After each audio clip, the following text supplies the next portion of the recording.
You are watching Grace Television.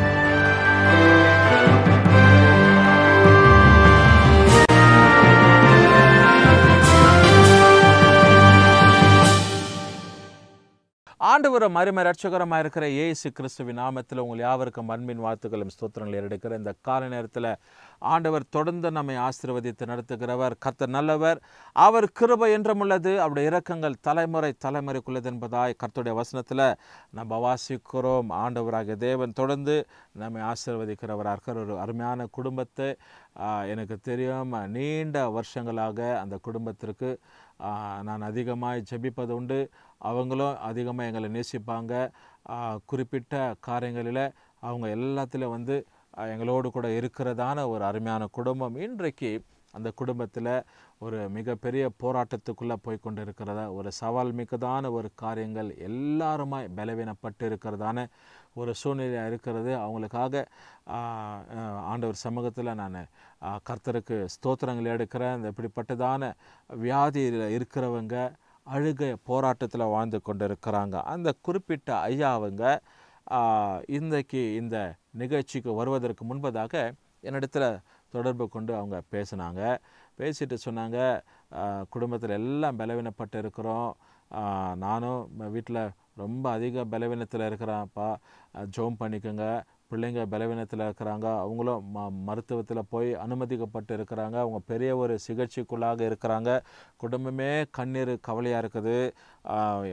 குடும்பத்தை கவனிப்பதற்கோ இல்லை வீட்டில் இருக்கிற எண்ணெயை கவனிப்பதற்கோ யார் ஆட்களில் எல்லாம் ஹாஸ்பிட்டலும் கையுமாக இருக்கிறோம், ரொம்ப அதிக வேதனையாக இருக்குதுன்னு சொல்லி எங்களுக்காக குறிப்பாக ஜெபம் பண்ணுங்க அப்படின்னு சொல்லி அவங்க என்னுடைய அதாவது கிட்ட ஃபோன் பண்ணி அவங்க வேண்டிக் கொண்டாங்க. காரணம் என்ன அப்படின்னா, ஒரு வியாதி நெருக்கம் குடும்பத்தில் வந்துட்டால் குடும்பம் சமாதானமாக இருக்காது. they will lose all the peace and patience in the family. அவங்க குடும்பத்தில் சமாதானத்தையும் பொறுமையையும் இழக்கிறதான ஒரு சூழ்நிலையாக இருக்கும். இருக்கிறவர்களையும் நல்லா வேலை இருக்குது, ஆகாரம் இருக்குது, சம்பாத்தியம் இருக்குது, திறமை இருக்குது, பலன் இருக்குதுன்னு சொல்லி நாம் நாட்களை கழித்து போகிறோம். ஆனால் குறிப்பிட்ட ஒடுக்கப்படுகிற ஒரு சூழ்நிலை, த ஃபர்ஸ்ட் செகண்ட் டைம், அதாவது மறக்கப்படுகிற கைவிடப்படுகிற அந்த சூழ்நிலை வந்த பிற்பாடு மனுஷனுடைய நிலைமை எப்படி தெரியுமா? யாராவது நமக்கு உதவி செய்வாங்களா, யாராவது நமக்காக ஜெபம் பண்ணுவாங்களா, யாராவது எங்களை விசாரிப்பாங்களா அப்படின்னு சொல்லி ஏங்கப்படுகிற, ஆங்கிலத்தில் ரொம்ப அழகான ஒரு வார்த்தை லாங்கிங், ஏக்கப்படுகிறதான ஒரு சூழ்நிலையாக இருக்கும். அப்படி ஒரு அன்புக்காக இந்த வியாதியிலேருந்து எனக்கு எப்போ ஒரு விடுதலை தர, நான் எப்படி மறுபடியுமா இருந்ததை போல் நான் இருப்பேன், எப்படி நான் நல்ல ஆகாரத்தை எடுப்பேன்னு சொல்லி துக்கத்தில் வாழ்ந்து கொண்டு இருக்கிற எத்தனையோ குடும்பங்கள் இனிக்கொண்டு அப்படிப்பட்ட அவல நிலைமையில தான் இன்றைக்கு என்னோடு கூட பேசினதான அந்த அருமையான குடும்பத்தார். எனக்கு அருமையான தேவஜனமே, இங்கே இப்படிப்பட்ட ஒரு சூழ்நிலை வாடிக்கொண்டு இருக்கிற ஜனங்களுக்கு ஆண்டவர் ஒரு அருமையான வாக்கியத்தை வேதத்தில் வச்சிருக்கிறாரு. பாருங்க, யோவான் எழுதின சுவிசேஷம் 16ஆம் அதிகாரம் வசனங்கள் 20 நீங்கள் திருப்பி இந்த வசனத்தை நீங்கள் வாசிப்பீர்களானால் ஆண்டவருடைய வார்த்தை சொல்லப்படுகிறது. உங்களுக்காக நான் வாசிக்கிறேன். The book of John chapter 16 verses 20 says like this, மெய்யாகவே நான் உங்களுக்கு சொல்லுகிறேன், நீங்கள் அழுது புலம்புவீர்கள், உலகம் சந்தோஷப்படும், நீங்கள் துக்கப்படுவீர்கள், ஆனாலும் உங்கள் துக்கம் சந்தோஷமாய் மாறும். The beautiful word.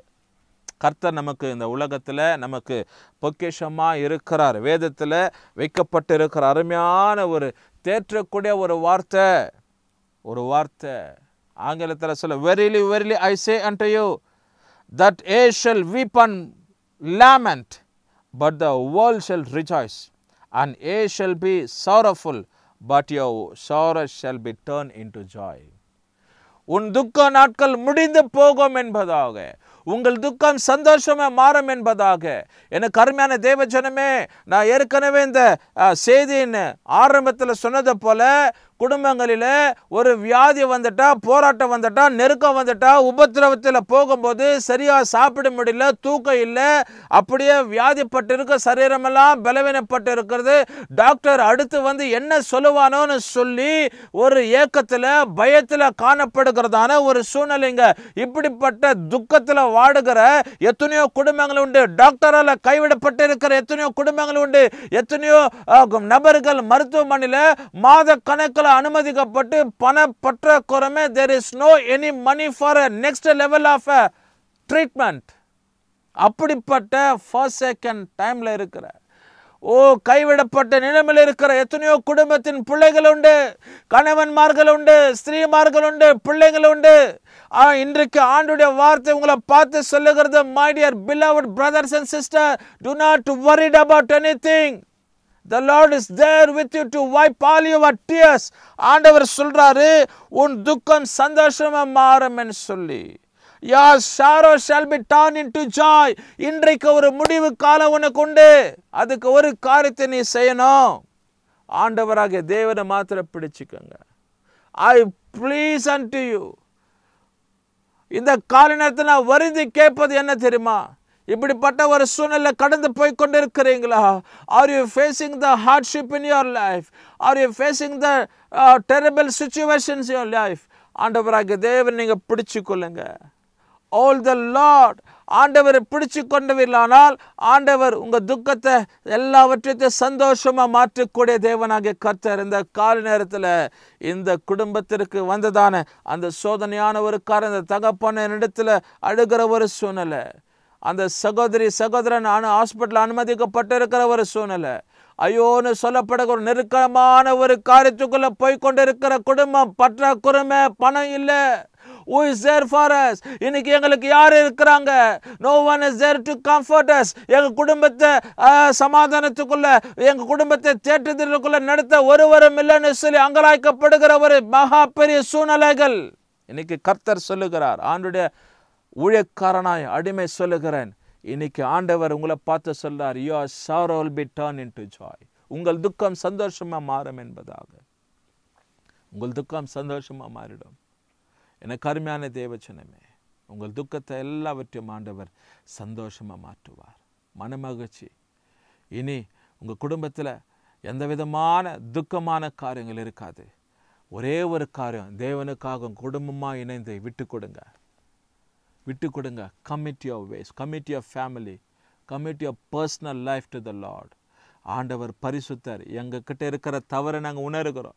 எங்ககிட்ட இருக்கிற ஆண்டவரே மேலான ஆண்டவரே தகப்பன தேவனை விட்டுட்டு ஆண்டவர் ஏதோ ஒரு பாவ காரியத்தில் போய்கொண்டு இருக்கிற எங்க ஆண்டவரே குறிப்புகள், காரியங்கள் மன்னிக்கப்படட்டும்னு சொல்லி விட்டு கொடுப்பாயானால் தேவன் உங்கள் குடும்பத்தில் சமாதானத்தை உண்டாக்குவார். உங்கள் துக்கம் சந்தோஷமாக மாறப்படும். ஜெபம் பண்ணுவோமா? நல்ல பிதாவே, இந்த நல்ல கால நேரத்துக்காக ஸ்தோத்திரம்ப்பா. உங்கள் துக்கம் சந்தோஷமாக மாறும்னு சொல்லி இந்த வசனத்தை நாங்கள் வாசித்திருக்கிறோம். இந்த பிள்ளைங்க இந்த கால நேரத்தில் இந்த வசனத்தை கவனித்த உங்கள் வாழ்க்கையில் கர்த்தருடைய ஆசீர்வாதம், கர்த்தருடைய இரக்கம், கர்த்தருடைய தயவு இந்த பிள்ளைகளை தொடர்ந்து நடத்திட்டோம்ப்பா. ஆனால் உலகம் சந்தோஷப்படும்னு சொல்லியிருக்கிறீர். ஆனாலும் உங்கள் துக்கம் சந்தோஷமாக மாறும்னு சொல்லி இந்த பிள்ளைங்களோட துக்கங்கள் எல்லாம் மாறப்படட்டும். தொடர்ந்து ஆசீர்வதியும். இயேசு கிறிஸ்து நாமத்தில் செபிக்கிற நல்ல பிதாவே, ஆமென். கர்த்தர் உங்களை ஆசீர்வதிப்பார்.